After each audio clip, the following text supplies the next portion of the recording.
어서오세요. 국어의 모든 건 나란마상입니다. 이번 시간에는 뭘 배울 거냐면요. 논증 방법 파악하면서 읽기 뒤에 있는 학습활동 내용 수업하도록 하겠습니다. 귀납법과 연역법에 대한 어떤 내용이 좀 더 학습활동에 좀 더 상세하게 제시가 되어 있고 이 부분의 활동을 통해서 응용 문제처럼 시험 문제에 출제될 가능성이 좀 높다고 판단했기 때문에 추가적인 강의를 하기로 또 약속도 했고 그래서 추가 강의를 여기다 올리도록 하겠습니다. 그리고 추가 강의를 본격적으로 지금 이게 진행하기에 앞서서 미래에 듣는 친구들한테 말하고 싶은 건 뭐였냐면은 그 통일을 향해 가는 국어의 길인가요? 그 3단원에 있는 부분은 남북한 언어의 어떤 차이를 말하는 그 단원 있잖아요. 그 부분을 강의를 만들지 않느냐라고 이렇게 얘기하는 친구들이 있는데 그게 좀 애매한 게 천재박과 천재노 교과서와는 달리 지금 미래인 교과서에서는 그 남한과 북한의 언어의 차이에 관련된 그 내용을 가지고 그 컨텐츠를 내용을 만들었는데 그게 상당히 활동 중심 수업에 적합한 컨텐츠로 구성이 되어 있고 글쓰기 활동을 어떻게 하는지의 방법이 주가 되는 내용이 그 위주였기 때문에 그 동영상 강의로 만들기에는 좀 약간 어려운 부분이 있지 않았나라는 좀 생각이 들었어요. 이거를 굳이 강의를 만들어 봤자 되게 알짜배기 영상을 만들기는 좀 약간 어렵겠다라는 생각이 들어서 미래에는 그냥 패스했고요. 천재박과 천재노에서는 남한과 북한의 언어의 차이에 대해서 심층적으로 다루기 때문에 그걸 좀 더 알기 쉬운 영상으로 설명해주는 강의를 만들었었고요. 하지만 미래에는 그게 되지 못했습니다. 책의 내용 자체가. 그래서 그건 좀 넘어갔다는 부분 좀 알아두면 좋을 것 같습니다. 어쨌든 이번 시간에는 귀납법과 연역법에 대한 수업을 진행하도록 하겠습니다. 자, 그러면 귀납법과 연역법을 어떻게 하면 여러분들이 좀 더 쉽게 이해할 수 있게 만들어줄까 라고 고민을 거듭한 결과 나왔습니다. 그래서 이 부분에 대해서 선생님이 설명해 줄 건데 일단 여러분들이 알아야 될 것 딱 한 가지가 있는데 그 뭐냐면요. 선생님이 지금 귀납법과 연역법에 대해서 알려줄 건데 교과서 수준의 연역법과 귀납법에 대해서 설명 들은 것만으로도 시험 보는 데는 충분히 무리가 없을 겁니다. 다만 교과서 수준 밖의 귀납법과 연역법에 대해서 추가로 설명해 줄 거예요. 왜 굳이 교과서 바깥의 수준의 귀납법과 연역법에 대한 수업을 진행하냐면 사실 교과서에 나온 내용이 100% 맞는 건 아니거든요. 좀 약간 이거는 이렇게 바꿨으면 하는 부분이 있기 때문에 정확하게 귀납법과 연역법의 차이가 무엇인지를 갖다가 교과서 바깥의 수준에서 설명해 줄 겁니다. 때문에 교과서 수준의 귀납법과 연역법에 대한 설명만 듣고 동영상을 그만 볼 사람은 그만 봐도 상관없습니다. 다시 말하지만 시험 보는 데에는 전혀 지장이 없을 거예요. 제 예상에는. 아무래도 선생님들은 교과서 바깥의 수준에서 시험을 낼 확률은 좀 적거든요.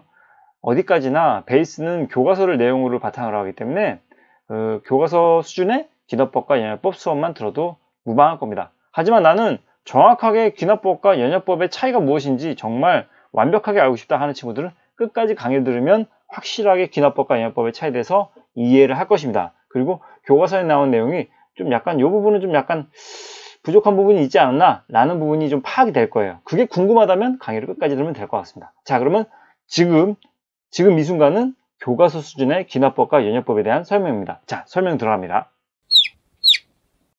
자, 이렇게 간단하게 그림을 그려봤습니다. 역시 선생님은 그림이 특기이기 때문에 그림을 통해서 여러분들이 이해하는 게 좀 더 쉽잖아요. 그죠? 자, 일단 귀납법은요 나무라고 생각하면 돼요. 나무. 연역법은요 피라미드라고 생각하면 돼요. 머릿속에 이미지를 그리십시오. 자, 귀납은 나무고 연역은 피라미드다. 귀납은 이렇게 위에서 밑으로, 다 위에서 밑으로라고 생각하면 돼요. 위에서 밑으로 쭉 내려와서 한 가지의 어떤 일반적인 원리나 사실로 귀결되는 걸 귀납이라고 합니다. 연역법은 일반적인 원리 법칙에서 쭉 퍼져서 구체적인 사실을 갖다가 만들어내는 것을 연역법이라고 얘기합니다. 어쨌든 교과서 수준에서는 그렇습니다. 때문에 귀납법은 구체적인 사실에서 일반적인 원리나 사실을 이끌어내는 논증 방법, 연역법은 일반적인 원리나 법칙에서 개개의 어떤 구체적인 사실을 이끌어내는 논증 방법, 그게 연역법입니다. 네, 이런 게 귀납과 연역에 대한 정의겠죠. 자, 그러면 귀납에 대한 예부터 한번 여기다 적어 볼게요. 자, 예문 한번 써봤습니다. 승준이는 왼손잡이인데 운동 잘해요. 승찬이도 왼손잡이인데 운동 잘합니다. 승민이도 왼손잡이인데 운동을 잘한대요. 개개의 이런 문장들은 다 모두 무엇을 얘기하냐면 구체적 사실을 얘기합니다. 그죠? 구체적 사실. 구체적 사실. 구체적 사실들이 여러 개가 모였는데 공통점이 있어. 이 공통점을 따져보니 아, 왼손잡이는 운동을 잘하는구나 라는 일반적인 원리를 갖다가 얻어내는 것이죠. 이게 귀납법이에요. 아주 간단하죠. 여러 개의 구체적 사실을 바탕으로 아, 일반적인 원리나 사실을 발견하는 방법이 뭐다? 귀납법이다. 자, 그럼 여기서 귀납법의 특징에 대해서 한번 설명해 볼게요. 잘 봐봐요. 자, 여기서 승준이는 왼손잡이, 승찬이도 왼손잡이, 어쨌든 승민이도 왼손잡이, 운동 잘한다는 이 구체적 일련의 사실들은 다시 말하자면 얘네들은 전제를 얘기하는 것입니다. 전제예요. 그 다음에 이 전제들을 통해서 어떠한 결론을 이끌어냈죠. 그렇죠? 그러면 만약에 전제가 참이라고 한다면 그렇겠죠. 승준이는 왼손잡이인데 운동 잘했다는 것을 관찰했을 거 아닙니까? 승찬이도 마찬가지고 승민이도 마찬가지고 이들은 모두 왼손잡이인데 운동을 잘했다는 게 정말 참이라면 그러면 결론도 참일까요? 이게 가장 중요한 연역법과 귀납법의 차이입니다. 이 포인트를 잘 이해해야 돼요. 이게 참일까요? 그렇지 않을 수도 있고 그럴 수도 있겠죠. 그죠? 그래서 아, 여기에 있는 전제 부분이 전제에 해당되는 어떤 구체적 사실의 데이터가 많으면 많을수록 결론에서 말하는 내용이 그럴 법하다, 참일 가능성이 높아진다는 얘기죠. 알겠죠? 이걸 뭐라고 하냐면 개연성이라고 합니다. 개연성에 대한 사전적 정의 보여줄게요. 자, 봐봐요. 여기에 뭐라고 써 있습니까? 개연성, 절대적으로 확실하지는 않으나 아마 그럴 것이라고 생각되는 성질, 아마 그럴 법하다 라고 생각되는 성질, 그럴 가능성이 높다. 알겠죠? 그걸 뭐라고 하냐면 개연성이라는 단어로 설명할 수 있습니다. 그러니까 아직까지 개연성이라는 단어를 모르는 친구 있을까봐 지금 사전적 정의까지 가져온 거예요. 그러면 지금 이 강의 속에서 개연성이라고 얘기하면 아, 요런 뜻이구나 라고 이제 이해할 줄 알아야 돼요. 이제 고등학생 되는 거 코앞이잖아요. 이 정도 단어는 기본적으로 알아둬야 됩니다. 개연성이 있다. 특히나 귀납법에서는요, 개연성을 판단 기준으로 두고 있습니다. 알겠죠? 자, 그래서 여기서 말하는 내용이 무엇이냐면 이 데이터가 많으면 많을수록 참일 가능성이 높아진다는 거예요. 요 나무에 요 동그라미들이 구체적 사실들이라고 얘기한다면 요 동그라미들이 많으면 많을수록 일반적 원리나 사실이 상당히 힘을 받습니다. 아, 그게 진짜 그렇겠구나 라고 생각할 만큼. 자, 왼손잡이를 예를 들어 볼게요. 지구에 있는 모든 인간들의 그 성향을 분석했더니 다 왼손잡이들이 모두 운동을 잘한다는 데이터를 가져왔어. 그러면 절대적으로 야, 왼손잡이는 운동을 잘하는구나 라고 생각할 수 있겠죠. 그럴 개연성이 높아지겠죠. 반대로 그냥 옆집에 사는 승준이 한 명만 가지고 얘 한 명의 데이터만 가지고 승준이 왼손잡이인데 운동 잘해. 야, 그걸로 봐서는 왼손잡이 운동 잘하나 봐 라고 섣불리 결론 낼 수 있을까요? 그건 개연성이 떨어지죠. 알겠죠? 무슨 말인지 이제 이해가 가죠? 이 사례가 많으면 많을수록 구체적 사례, 즉 전제가 많으면 많을수록 이 일반적인 원리에 해당되는 이 결론은 힘을 받습니다. 개연성이 높아진다는 얘기예요. 개연성이. 그래서 귀납법에서 개연성이 높아지기 위한 조건은 이 구체적 사례들이 아주 많아야 돼요. 그럼에도 불구하고 귀납법에는 큰 문제가 있습니다. 뭐냐면은 100%로 확신하진 않아요. 전제가 참이라 해서 결론이 참이다? 참일 가능성이 높을 뿐이지 참이다? 이건 아닙니다. 이게 중요한 거예요. 연역법은 전제가 참이면 결론도 무조건 참이거든요. 근데 귀납법은 전제가 참이라 해서 결론이 무조건 참이다? 그건 절대 아닙니다. 참일 가능성이 높을 뿐이죠. 개연성이 높을 뿐입니다. 자, 이번엔 연역입니다. 보세요. 연역은 일반적인 원리나 법칙에서 구체적 사실을 이끌어내는 논증 방법. 가장 대표적인 예시가 이겁니다. 모든 인간은 죽는다. 소크라테스는 인간이다. 그러므로 소크라테스는 죽는다. 그러니까 이것이 바로 일반적인 원리를 얘기를 하는 것이고, 그 다음에 이것이 구체적인 사실을 얘기하는 것이죠. 됐죠? 어쨌든 얘는 결론이 되는 것이고, 그 다음에 요것들이 전제가 되겠죠. 그죠? 자, 그럼 봅시다. 아까처럼 이 옆에 있는 귀납법처럼 연역법 또한 전제가 참이면 결론이 참인지를 한번 생각해 보세요. 일단 전제가 무엇이었어요? 모든 인간은 죽고 소크라테스는 인간이고, 그 전제가 참일 경우 그때 결론 참인가요? 봐봐요. 모든 인간은 죽어요. 소크라테스는 인간이고, 그러므로 소크라테스는 죽는다. 참인가요? 참 맞습니다. 그죠? 다시 말해 연역법은 전제가 참일 경우에 결론은 참일 수밖에 없는 논증 방법이에요. 하지만 앞서 귀납법은 전제가 참이더라도 결론이 참일 개연성이 높아지는 논증 방법입니다. 참이라는 건 아닙니다. 참일 개연성이, 가능성이 높아진다는 것이죠. 무조건 참을 보장하는 건 아닙니다. 귀납법은. 하지만 연역법은 전제가 참일 경우에 결론은 참인 논증 방법이 연역법입니다. 이게 아주 중요한 차이점이에요. 이 둘을 구분해야 됩니다. 알겠죠? 이게 되게 중요한 거예요. 우리는 일상생활에서 이런 연역법의 논리를 많이 적용하고 있어요. 우리가 몰라서 그렇지. 자, 문장 하나 만들어 봤습니다. 어떻게 너 거짓말할 수 있어? 나한테 거짓말할 수 있어? 나쁜 놈이라고 얘기하잖아요. 그죠? 이것을 연역법으로 분석해 볼까요? 이렇게 될 수가 있는 겁니다. 자, 이렇게 만들 수 있습니다. 거짓말은 나쁜 행동이다. 그러니까 여러 가지 거짓말 있잖아요. 모든 거짓말은 나쁜 행동에 속하는데, 근데 너는 거짓말을 했어. 그 너의 거짓말은 어쨌든 모든 거짓말 중에 속하는 거짓말인 것이지. 그러니 넌 나쁜 행동을 했다. 어쨌든 요것들이 전제가 참이라 한다면, 그러면 이 결론 또한 참일 수밖에 없습니다. 그쵸? 어쨌든 너는 거짓말이라는 나쁜 행동을 했다고 했잖아요. 전제에서 거짓말은 나쁜 행동이라고 했으니까요. 자, 이것도 다시 보면 모든 인간은 죽는다. 소크라테스는 인간이다. 그러므로 소크라테스는 죽는다라고 했는데, 여기서 소크라테스가 죽는다라는 사실이 참이 될 수밖에 없는 이유는 바로 이 관계 때문입니다. 자, 이렇게 인간이라는 범주가 더 크고 그 속에 소크라테스라는 그 범주가 속해 있는데, 모든 인간은 죽는다라고 이렇게 참으로 얘기해버리면, 그러면 그 인간이라는 범주 속에 속한 소크라테스는 죽을 수밖에 없는, 이 소크라테스가 죽는 건 참이라는 결론에 도달할 수밖에 없는 논증이 되는 거예요. 이게 연역법의 모습입니다. 알겠죠? 자, 그러면 귀납과 연역법에 대해서 확실히 알았으니 그러면 학습활동 들어가 보도록 하겠습니다. 자, 다음 글에 쓰인 논증 방법을 파악해보자. 요거 읽어주진 않을게요. 읽어주진 않을 테니까 한번 한번 읽어보세요.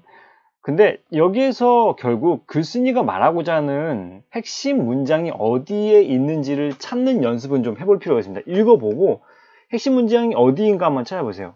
어디일까요? 이거는 결론부터 얘기하자면 두 가식, 그러니까 머리 두 자를 쓴 두 가식인 건데, 그 중심 문장이, 핵심 문장이 요 처음에 있습니다. 지금 내 앞에 존재하는 것과 싸우는 것만큼 비생산적인 것이 없습니다. 요게 글쓴이의 생각입니다. 싫어하는 사람들을 막 쫓아낼수록 나만 힘만 빠진다, 그 얘기입니까? 그죠? 그러면서 나는 내 인생 버스를 운전하는 기사입니다 라고 얘기를 하는데, 지금 이 나와 누구를 비교하냐면 버스 운전 기사와 사실 같은 속성이다 라고 얘기하는 거예요. 왜냐면 버스 운전기사는 뭐 별의별 사람들을 다 타고 하기 마련인데, 너는 얼굴이 고약하게 생겨서 내려. 너 심술궂게 생겼기 때문에 너도 내려. 이런 식으로 할 수가 없죠. 버스 운전기사가 그런 사람 봤습니까? 없잖아요. 그죠? 다 태우기 마련이기 때문에 이 나의 인생 또한 마찬가지다 라고 얘기하는 거예요. 그죠? 자, 근데 이 글에 쓰인 논증 방법을 파악해보자 이거예요. 일단 글쓴이가 주장하는 바는 무엇인지 써줄게요. 이렇게 썼습니다. 인생에서 다른 사람과 싸우거나 다른 사람을 멀리하느라 힘 빼지 말자. 뭐 대충 이런 내용입니다. 자, 넘어갑니다. 다음 설명을 참고로 이 글의 논증 방법과 구조를 파악해보자. 결론적으로 윗글의 논증 방법은 그 유추의 방법을 사용하고 있어요. 이 유추가 귀납 논증의 하나라고 얘기를 하고 있어요. 지금 이 미래인 출판사에서는 정확하게 꿰뚫고 있는 게 귀납 논증의 하나인 유추라고 설명한 데에서 아주 정확성이 있다는 것을 파악할 수가 있어요. 일반적으로 사실 그 논증 방법의 대표적인 케이스로 세 가지를 든다라고 설명한 친구들이 많거든요. 그렇게 5개념으로 설명된 책들도 있고요. 그래서 귀납, 연역, 유추 이게 세 가지를 같은 어떤 그 등위의 수준으로 지금 그 소개를 하고 있는데, 사실 그게 아니라 귀납 논증의 하나로 유추를 갖다가 포함할 수가 있습니다. 그러니까 유추는 하위 분류 개념이라고 보면 돼요. 귀납에 속하는 개념 중에 유추가 있는 것입니다. 귀납 중에 하나가 유추입니다. 자, 유추는 무엇이냐? 둘 이상의 대상이 비슷한 성질을 가지고 있다는 것을 근거로 다른 점도 비슷할 것이라고 결론을 내리는 것.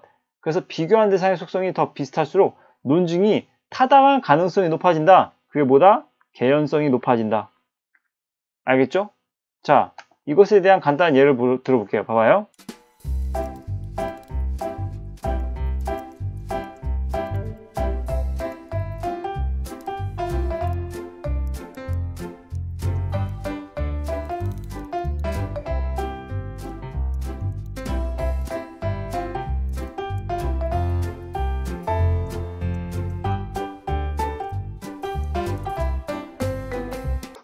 자, 다 그렸습니다. 괜히 또 그리다 보니까 괜히 진지해져서 오래간만에 또 이렇게 그려봤는데, 일단 승준이하고 승미라는 친구가 있다 칩시다. 이게 뭐 이란선 쌍둥이든 아니면 뭐 친구 사이든 상관없어요. 그거 중요한 건 아닌데, 어쨌든 승준이에게 어떠한 성격이 있냐면, 이를테면 A라는 성격이 있다 칩시다. 근데 승미한테도 A라는 성격이 있어.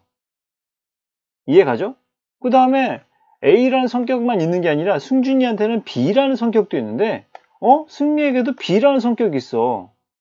그러면 A라는 성격과 B라는 성격을 둘 다 공통점으로 가지고 있다는 게 참 특이하잖아요. 그죠? 둘 다 A와 B의 성격을 둘 다 공통적으로 갖고 있네? 근데 승준이에게 C라는 성격이 있음을 발견했어. 그걸 가지고, 그러면 승미에게도 C라는 성격을 가지고 있지 않을까? 라고 생각을 하는 걸 유추라고 합니다. 알겠죠? 두 대상이 비슷한 속성이 있어야 돼요. 유추라는 논증 방법이 성립되기 위해서는 두 대상에 비슷한 부분이 있어야 돼. 비슷한 어떤 공통점을 전제로 해서 나머지의 것도 다른 대상에 분명 존재할 것이다 라고 추측하는 방법을 유추라고 하는 거예요. 이해 가죠? 승준이에게 A랑 B의 성격이 있고 승미에게도 똑같은 A랑 B의 성격이 있기 때문에 승준이에게 있는 C 성격 또한 승미에게 C가 있지 않을까라고 생각하는 걸 유추라고 얘기하는 것입니다. 됐죠? 자, 그래서 여기서 귀납 논증의 하나인 유추를 지금 여기 위에 나의 인생을 버스 운전기사가 빗대어서 설명한 것이잖아요. 그죠? 그래서 이 빈칸 부분에 뭐가 들어가야 되냐? 버스 운전이 들어가야 되겠죠. 그 다음에 이렇게 빈칸을 채울 수가 있습니다. 내 앞에 존재하는 싫은 사람은 쫓아낼수록 힘만 빠진다. 버스 운전과 인생을 이렇게 비슷한 속성으로 지금 비교한 것이죠. 버스를 운전할 때 싫은 사람을 쫓아내는 데만 신경 쓰다 보면 버스가 엉뚱한 곳으로 간다 라고 얘기를 하고 있는 것입니다. 이 둘을 좀 이렇게 아까 유추의 방법을 쓰는 것처럼 이렇게 확실하게 표현하자면 이렇게 표현할 수 있습니다. 자, 이렇게 간단하게 정리할 수 있어요. 인생과 버스 운전을 공통점이 있는 대상으로 지금 비교를 한 것이죠. 근데 버스 운전과 인생은 어쨌든 싫은 사람이 있는 것과 내 인생에 싫은 사람이 존재하는 것과 버스 운전할 때 싫은 손님이 타는 것과 마찬가지 이치가 아니겠느냐. 근데 버스 운전사가 싫은 손님 때문에 신경을 쓰다 보면 엉뚱한 곳으로 버스가 엉뚱한 방향으로 가게 마련이다. 그렇다면 그것으로 미루어 짐작컨대 인생도 마찬가지 아니겠느냐? 네가 싫은 사람을 신경 쓰다 보면 인생도 마찬가지로 엉뚱한 곳으로 흘러가지 않겠느냐라고 우려 섞인 말을 해주는 게 글쓴이의 주장인 것입니다. 알겠죠? 그러니까 이 두 대상의 속성이 이러한 공통점이 존재하는데 이러한 속성이 인생에도 존재할 것이라고, 인생이라는 이 부분에도 존재할 것이라고 추측하는 유추의 방법을 썼다 이 말이죠. 됐죠? 그 다음 페이지. 자, 다음은 아파트 알림판에 붙은 안내문인데 논증 방법을 중심으로 거래 구조를 알아보고 논증의 타당성을 판단해보자. 자, 땡땡 아파트 주민 여러분께 쭉 한번 읽어보세요. 읽어주지 않겠습니다. 자, 이 지문에서 중요한 문장은 딱 3문장입니다.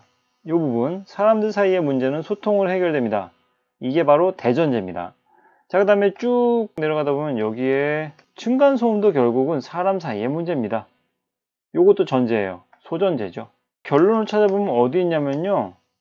어디 있을까요? 찾아보세요. 서로 이해하고 소통한다면 층간소음으로 생기는 갈등도 해결할 수 있습니다. 이게 결론. 그죠? 자, 그래서 이제 정리를 해보자면 이거 흐름에 따라 정리해보자고 되어 있잖아요. 그죠? 정리해봅시다. 이렇게 여기다 뭐라고 쓰면 되냐면 자, 이렇게 쓰면 됩니다. 됐죠?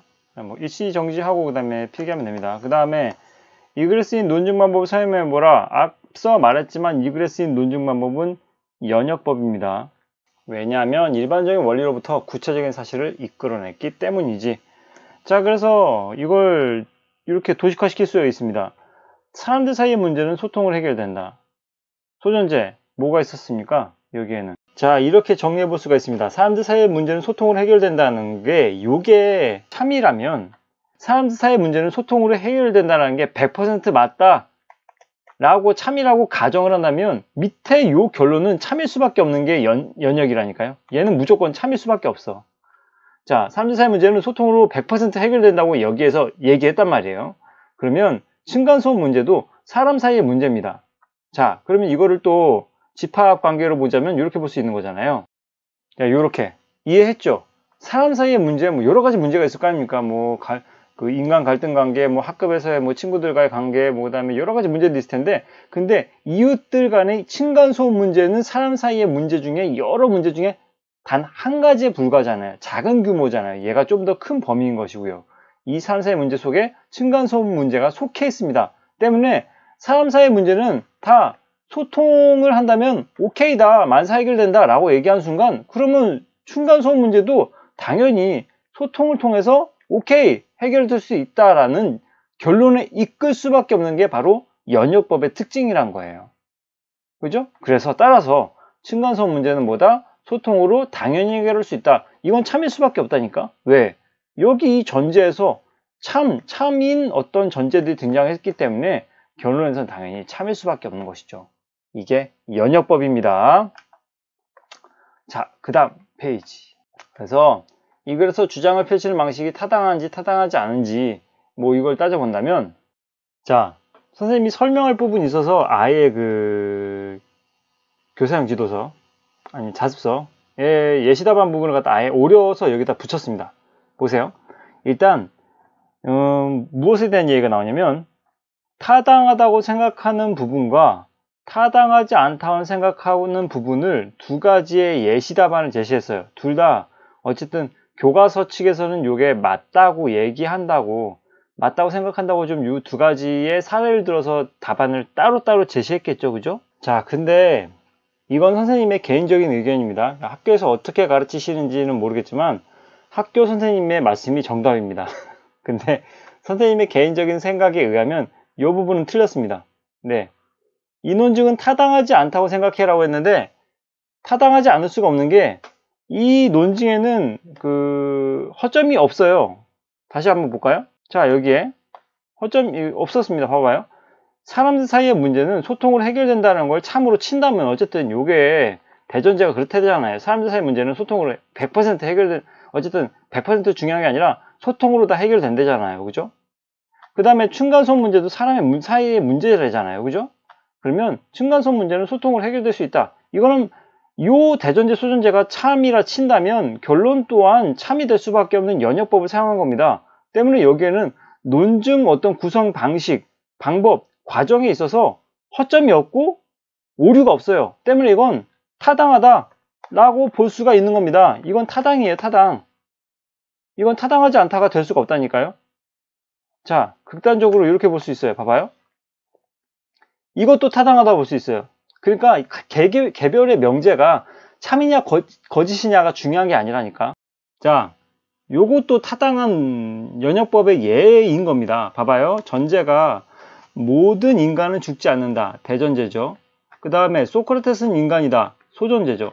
그 다음에 고로 소크라테스는 죽지 않는다. 이게 결론이잖아요.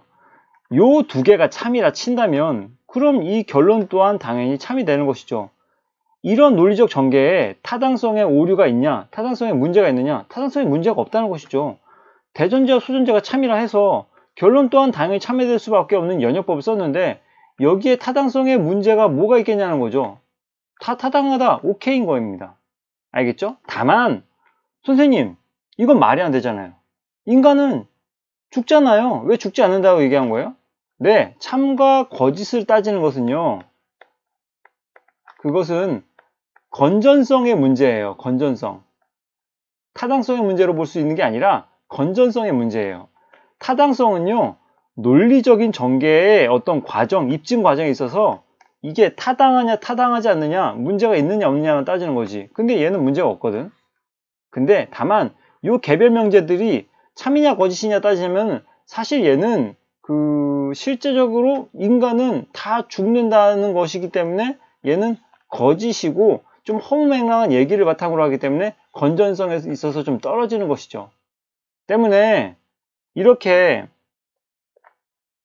여기서 이 글의 논증은 타당하지 않다라고 얘기해버리는 것은 좀 적절하지 않다고 생각해요. 사실 이 글의 논증은 차라리 이 글의 논증은 좀 각각의 전제에 제시된 문장들이 일반적인 우리가 살아온 어떤 인생의 경험으로 비춰볼 때 설득력이 떨어지는 문장인 것 같아. 아니면 건전하지 않다고 생각해 라고 얘기해야지 논증의 타당성이 적절하지 않다고 얘기한다면 그거는 말이 안 돼요. 이 연역법의 그 구조는 큰 문제가 없이 전개가 잘 됐거든요. 그러니까 타당하지 않으려면 이런 게 돼야 되는 것이죠. 여기에 제시된 것에 만약에 사람들 사이의 문제는 소통을 해결된다. 층간소음의 문제도 사람 사이의 문제이다. 따라서 아파트 주차 문제는 소통을 해결할 수 있다.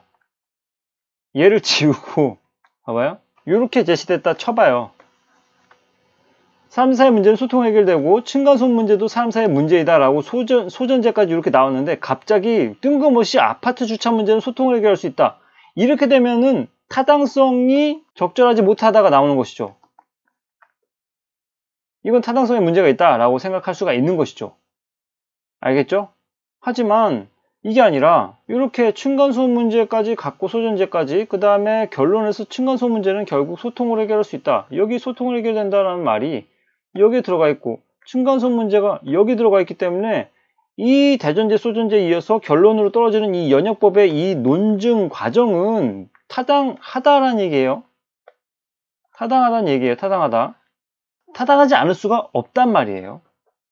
때문에 이 자습서의 이 답안은 좀 거시기 하지 않나. 개인적인 생각일 뿐입니다. 어쨌든 학교 선생님께서 뭐 요게 괜찮다라고 말씀하시면 그게 맞는 겁니다. 네, 항상 강조하지만 중요한 건 학교 선생님의 입장입니다. 됐죠? 단지 요 어휘 선택이 적절하지 않다. 건전성에 있어서 문제가 있다고 생각해 라고 한다면 뭐 수긍하겠는데 네, 그렇습니다. 논증의 뜻, 뭐 지금까지 쭉 설명했던 내용이고 귀납법, 예시, 그 다음에 설명, 뭐 이거 다 지금까지 설명했던 내용들이기 때문에 굳이 덧붙여 설명하지 않겠습니다. 강의 여기까지 하도록 하고요. 아니다. 교과서 바깥에 개념까지 설명하기로 했었죠, 그죠? 네, 그럼 설명하겠습니다. 자, 봐봐요. 어디다 설명할까? 빈칸 없나요? 네, 여기다 설명할게요. 자, 이렇게 표로 정리해 보았습니다. 귀납과 연역에 대한 교과서의 정의와 그 다음에 선생님이 공부한 올바른 정의, 요 차이점을 갖다가 지금 이걸 중심으로 보면 될 것 같아요. 그리고 이유도 설명했고 예시도 설명했는데 요약해서 간단히 말하자면 교과서에서 나온 이 귀납에 대한 정의라든지 연역에 대한 이 정의가 아예 틀린 건 아니에요. 아예 틀린 건 아닙니다. 많은 경우 구체적 사실이나 일반적 원리에서 사실을 이끌어내는 귀납의 방법이 사용되는 거 맞고요. 많은 경우 일반적인 원리나 법칙에서 구체적 사실을 이끌어내는 방법이 연역 맞습니다. 하지만 이 방법 이외에도 예외의 경우가 너무 많아요. 이를테면 그러니까 일반적인 원리에서 구체적 사실을 이끌어낼 수가 있어요. 귀납에서. 이것도 마찬가지입니다. 구체적 사실에서 구체적인 어떤 원리나 법칙을 갖다가 끌어낼 수도 있어요. 그러니까 이것 이외에 예외의 경우가 너무 많은데 이것만을 귀납이다, 이것만을 연역이다라고 정의하기엔 좀 무리수가 있습니다. 때문에 올바른 정의는 이렇게 봐야 돼요. 귀납이란 무엇이냐? 전제가 참일 경우 결론이 개연적으로 참인 논증, 그러니까 참일 가능성이 높은 논증인 것이죠. 근데 앞서 말했지만 전제가 많으면 많을수록 개연적으로 결론은 참일 가능성이 높아지겠죠. 하지만 그 앞으로 그 결론을 참으로 만들기 위해서 사용한 전제가 몇 가지 안 된다면 결론은 상당히 힘이 떨어지겠죠. 그 다음에 연역법은 뭐냐면 전제가 참일 경우에 결론이 무조건적으로 참이어야 돼요. 전제가 참이라고 쳤을 경우에 결론을 무조건으로 참인 논증이 바로 연역인 겁니다. 이렇게 해야 돼요. 이걸로 구분해야 됩니다. 알겠죠?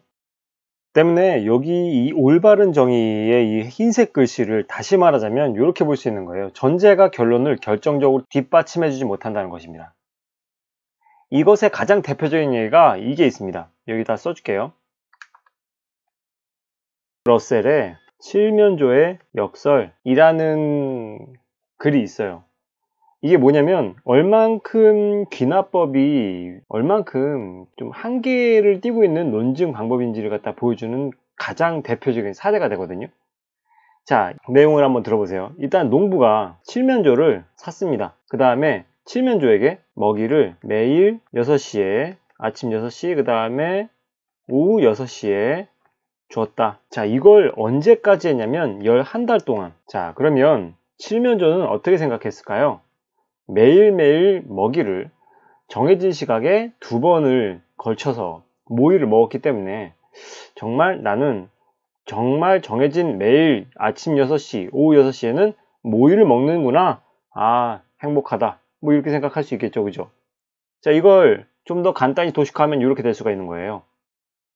자, 이렇게 1일째, 2일째, 3일째 쭉 가다가 11달째까지 간 것이죠. 11달째까지 어쨌든 계속 아침 6시, 저녁 6시에 모이를 먹었으니 11달째 되는 날에 그때도 나는 당연히 오늘도 아침 6시와 저녁 6시에 모이를 먹을 것이다 라는 이 결론이 충분히 예상이 가능하겠죠. 이것을 1일째부터 2일째, 3일째, 그 다음에 11달째 되는 날까지의 일련의 데이터들을 모두 전제라 친다면 이 수많은 전제들의 합으로 인해 결론은 상당히 힘을 받은 상태겠죠. 상당히 믿음직스러운 결과가 나타나지 않겠습니까? 꾸준히 매일 빠짐없이 아침 6시, 저녁 6시에 모이를 먹었으니 이 규칙적인 패턴으로 인해서 11달째인 오늘도 난 당연히 아침 6시와 저녁 6시에 모이를 먹을 것이다 라는 예상되는 결론을 가져왔을 거란 말이죠. 칠면조 입장에서 말이죠. 하지만 이 칠면조는 어떻게 됐냐면 죽었어요. 누구한테? 농부한테 죽임을 당합니다. 왜? 그때가 추수감사절이거든요. 좀 어찌 보면 좀 잔인하죠, 그죠? 그러니까 농부는 칠면조를 추수감사절 때 먹기 위해서 모이를 그렇게 열심히 주고 살을 찌우고 그렇게 했던 것이죠. 자, 그러니까 귀납법, 귀납 논증에 의한 이 결론이라는 것이 얼마나 좀 위험한지 혹은 한계를 지녔는지 혹은 문제점을 가졌는지를 알 수 있겠죠. 그래서 이 전제라는 것이 결론을 완전 결정적으로 뒷받침해주지 못한다는 거예요. 그게 귀납법의 한계입니다. 알겠죠? 아무리 전제가 여러 개가 쌓였다 한들 정말 예측 불가능한 변수가 분명 존재할 수가 있다는 한계를 갖고 있어요. 그래서 결론을 결정적으로 뒷받침해주지 못합니다. 뭐가? 귀납 논증이 그렇습니다. 됐죠? 자, 대신 하지만 연역법은 이와는 반대로 전제가 결론을 결정적으로 뒷받침해주죠. 그러니까 앞서 말했던 내용들이 이미 전제가 참이어버리면 결론도 참이어버릴 수밖에 없다는 것은 앞서 설명했기 때문에 다시 반복하지는 않겠습니다. 자, 어쨌든 이렇게 교과서의 내용을 뒤집어서 올바른 정의를 이렇게 수정했던 이유는 자, 교학사에서 교학사 출판사에서 나온 논리학이라는 책의 51페이지에 이렇게 나와 있습니다. 그 문장을 따오자면 연역 논증은 일반적인 것에서 개별적인 것으로, 귀납 논증은 개별적인 것에서 일반적으로 추리하는 것으로 알려져 있습니다. 많이. 하지만 반드시 그렇지는 않다는 거예요. 일반적인 전제와 일반적인 결론을 가진 연역적 논증도 있고, 개별적인 전제와 개별적인 결론을 가진 연역 논증도 있고, 일반적인 전제와 일반적인 결론을 가진 귀납 논증도 있고, 그러니까 요것들 이외에 다른 사례들도 많다는 거예요. 그러니까 꼭 이것들로만 규정 지을 수 없다는 얘기예요. 물론 귀납 논증이 이렇게 구체적 사실에서 일반적인 원리나 사실을 이끌어내는 방법을 가장 많이 쓰긴 해요. 대표적이긴 해요. 하지만 예외의 것들도 많다니까요. 연역법도 마찬가지. 자, 그럼 이걸 어떻게 설명할래요? 지금까지 아침이면 언제나 해가 동쪽에서 떴다. 이거는 구체적인 사실인 것 같습니까? 아니면은 일반적 원리인 것 같습니까? 일반적인 것 같아요? 구체적인 것 같아요? 지금까지 아침이면이라고 했어요. 이건 구체적인 것보다는 사실 일반적인 쪽에 가깝지 않겠습니까? 계속 지금까지 쭉 일반적으로 언제나 해가 동쪽에서 떴대요. 이건 구체적 사실에서 나오는 게 아닌데? 일반적인데? 자, 이게 전제. 그 다음에 이게 결론이에요. 그러므로 내일도 해가 동쪽에서 뜰 것이다. 내일이라는 특정한 날을 갖다 얘기하면서 동쪽에서 뜰 것이다 라는 예측을 했어요. 그 결론을. 자, 이게 일반적입니까? 구체적입니까? 이건 구체적인데? 이게 좀 더 구체적인 것에 가깝지 않아요? 일반적인 것에서 구체적으로 가져왔는데? 그럼 이건 어떻게 설명할 거예요? 그죠? 그러니까 굳이 이 귀납법이라는 것이 이거다라고 이렇게 한정 짓기는 좀 약간 무리가 있죠. 네, 무리가 있습니다. 됐죠? 이것도 마찬가지. 일반적인 원리에서 구체적 사실을 이끌어냈다라고 이렇게 단정을 했는데 이러면 안 된다고. 이건 어떻게 할 거예요? 플라톤은 그리스 사람이다. 이게 일반적입니까? 상당히 구체적인데요? 그죠? 구체적 사실이잖아요? 플라톤은 철학자이다. 구체적 사실이죠? 그러므로 어떤 그리스 사람은 철학자이다. 구체적 사실일까요? 일반적인 어떤 원리일까요? 구체적 사실 같기도 하고 일반적 원리 같기도 합니다. 그냥 어떤 불특정 누구의 다수의 그리스 사람은 철학자이다라고 얘기하잖아요. 근데 이게 뭐 플라톤을 콱 집어서 얘기한 걸 수도 있고 아니면 그리스 사람 중에 어떤 사람은 철학자일 수가 있다라고 얘기하는 일반적인 원리를 얘기하는 것일 수도 있잖아요. 뒤집혔는데? 그죠? 구체적 사실에서 일반적 원리라고 한다면 아니래도 구체적 사실에서 구체적 사실을 이끌어냈다 한다면 그럼 이게 연역법이 이게 설명이 되나요? 안 맞죠? 때문에 이렇게 정의해야 돼요. 이거는 좀 무리수가 있습니다. 알겠죠? 마지막으로 요거 수능 지문 보여줄게요. 수능 지문에서 아주 결정적인 증거가 나오거든요. 보세요. 자, 봅시다. 여기 이 지문이 2013년도 지문이거든요. 2013년도에 나온 논증에 관한 얘기인데 여기서 아주 정확하게 연역과 기납을 정의했습니다. 봐봐요. 전제가 참이면 결론이 확실히 참인 연역 논증. 연역 논증이 뭐래요? 전제가 참이면 결론도 참이다. 라고 정의 짓잖아요. 요렇게. 그죠? 그 다음에 반면 귀납 논증은 뭐래요? 전제들이 모두 참이라 하더라도 결론이 확실히 참이 되는 것은 아니지만 그러니까 가능성은 높지만 어쨌든 확실히 참이 되는 건 아니다. 하지만 우리에게 지식을 확장해준다는 장점이 있다. 즉 개연성이 있다 할 뿐 결론까지 확실히 참으로 만들어주는 논증 방법은 아니다 라고 얘기하고 있잖아요. 귀납법이. 그렇죠? 그래서 귀납법의 어떤 한계가 뭐가 있는지를 지금 여기에서 그 사례를 설명해주고 있는 거예요. 그러니까 수많은 까마귀 관찰 후에 우리가 관찰하지 않은 까마귀까지 포함하는 모든 까마귀를 검다라는 새로운 지식을 얻게 되는데 하지만 여기에는 문제가 있는 게 뭐냐면은 모든 까마귀는 검다라는 지식을 정당하는 것은 합리적으로 보이지만 아무리 치밀하게 관찰해도 아직 관찰되지 않은 검지 않은 까마귀가 있을 수 있다는 한계가 존재한다는 것이죠. 어떤 위험성이 존재한다는 것이죠. 귀납법이 그렇다고요. 네. 그러면 이런 질문을 할 수 있을 거예요. 의문점을 가질 수 있을 거예요. 그러면 귀납법은 나쁜 건가요? 아니에요. 그렇지 않아요. 특히나 이 지문에서는 어떤 과학자들에게 있어서 정말 지식의 확장, 여기서 말한 것처럼 지식의 확장을 해주는 데에는 귀납법이 상당히 많은 공헌을 했다는 얘기예요. 연역법은 차라리 이렇게 지식이 확장되는 것처럼 보이지만 그냥 다른 방식으로 그냥 이미 전제에 포함된 결론을 보여주는 것일 뿐 큰 의미가 없다고 얘기하고요. 네. 그러니까 지금 귀납법은 나쁘다라고 지금 선생님이 얘기하는 건 아닙니다. 네. 어쨌든 여기까지 하면은 선생님의 말을 선생님이 잘 알아들었을 거라 생각이 듭니다. 네.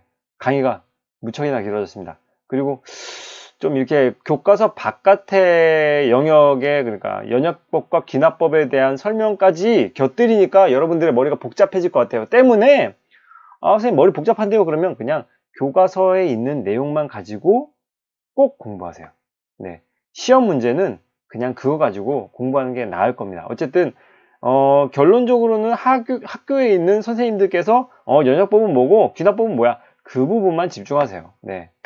선생님의 말은 그냥 참고로만 듣고, 가장 중요한 건 시험 볼 때는 학교 선생님의 말씀입니다. 됐죠? 네. 긴 강의 또 들어줘서 고맙습니다. 다음에 더 유익한, 더 멋진 그림으로 그림 그느라 고생했어요. 네. 더 멋진 그림으로 돌아오도록 하겠습니다. 감사합니다.